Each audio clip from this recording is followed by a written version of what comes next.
4 October তাদের দুজনের প্রথম দেখা হলো। তখন বিকেল ঘনিয়ে আসছে, বাতাসে শীতের আমেজ। 10 অক্টোবর তাদের দীর্ঘক্ষণ কথা হলো টেলিফোনে। সেদিন ছেলেটি নতুন কেনা টবে গোলাপের চারা লাগালো। 30 অক্টোবর রেস্টুরেন্টের নিরালা কেবিনে ছেলেটি বলল, তোমাকে আমি ভালোবাসি। মেয়েটি লজ্জায় মাথা নিচু করে টেবিলে আঁকিবুকি কাটল। 12 ডিসেম্বর গোলাপ গাছে কুঁড়ি ধরল। মেয়েটি রেস্টুরেন্টে ছেলেটিকে জিজ্ঞেস করল, কেন ভালোবাসো আমায়? আমি সুন্দরী তাই? তোমার চেয়েও সুন্দরী কত আছে। আমার বাবার প্রচুর অর্থ তাই? তোমার বাবার চেয়ে বড় লোক এখানে কম আছে? তাহলে ভালোবাসি ভালোবাসি, তার আবার কারণ হয় নাকি? মেয়েটি বাড়ি ফিরে বন্ধুদের টেলিফোনে অনেক আলোচনা করলো। সবাই এক বাক্যে বুঝিয়ে দিল, ভালো যখন বাসে তখন একটা কারণ তো আছেই, সেটা না বুঝিয়ে বেশি এগোস না। 23 জানুয়ারি মেয়েটি বলল, আমার কাছে কি চাও? কই চাইনি তো কিছু। ভালোবাসো অথচ চাও না, তাহলে? না চাহিলে যারে পাওয়া যায় তেয়া গিলে হাতে আসে। এত গান? শুধুই কি গান দেখলে? তাছাড়া কি? কিছুই যদি না চাও তবে ভালোবাসো কেন? ভালোবাসি তাই ভালোবাসা দিতে চাই, চাইবো কেন? তুমি না সত্যি অদ্ভুত। 10 ফেব্রুয়ারি দুজনের দেখা হলো মেট্রো স্টেশনের পাতালে। ছেলেটি বলল, আমি কাল সারা রাত বাঁশি বাজিয়েছি। সারা রাত সে সুরের মায়াবী আলোয় তুমি নাচছিলে। অসামান্য অনন্য সে নাচ। ধ্যাত, কাল সারা রাত আমি ঘুমিয়েছি। আমি কিন্তু তোমার নাচই দেখে গেছি সারা রাত। তোমার বাঁশি একদিন শুনতে হবে। 12 মার্চ ছেলেটি বাঁশি বাজালো। মেয়েটি শুনল। সময় থমকে রইল অনেকক্ষণ। বাঁশি যখন থামলো, মেয়েটির দু চোখ ভরা। বলল, বাঁশি শুনতে শুনতে আমার ঘুম এলো আবেশে।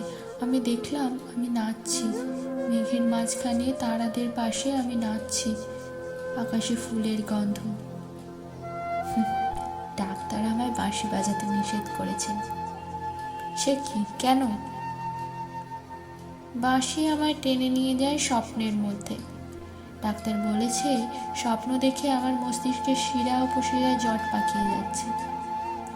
তাহলে ভাবছি। 16 এপ্রিল মেয়েটি বলল, আমার বন্ধুরা বলেছে তুমি খুব ভালো, অসাধারণ, কিন্তু তুমি সৃষ্টি ছাড়া। তোমার স্বপ্ন সব অর্থহীন। আমি জানি। স্বপ্ন টপ্ন ছেড়ে দিতে পারো না তুমি?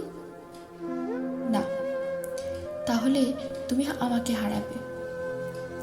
তোমায় পাইনি কখনো।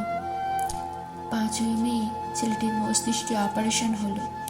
একটু সুস্থ হতে মেয়েটি এসে বলল, ভালো আছো তো? এখন আর স্বপ্ন দেখছো না তো? দেখছি আরো সুন্দর সব স্বপ্ন। তাহলে তো দেখছি অপারেশনটা আদেও সফল হয়নি। বাড়ি ফিরে বন্ধুদের ফোন করলো মেয়েটি। বন্ধুরা এক বাক্যে বলল, বাঁশি বাজানো, স্বপ্ন দেখা সবই ব্যাকডেটেড, সৃষ্টি ছাড়া। তুই আর লোক পেলি না? তুই এত রূপসী, তোর এত উজ্জ্বল প্রসপেক্ট। ভালো যদি চাস তাহলে শিগগির বিয়ে করে ফেল তোর দাদার সেই বন্ধুকে। উনি তো শুনলাম কানাডাতেই সেটেল করবেন।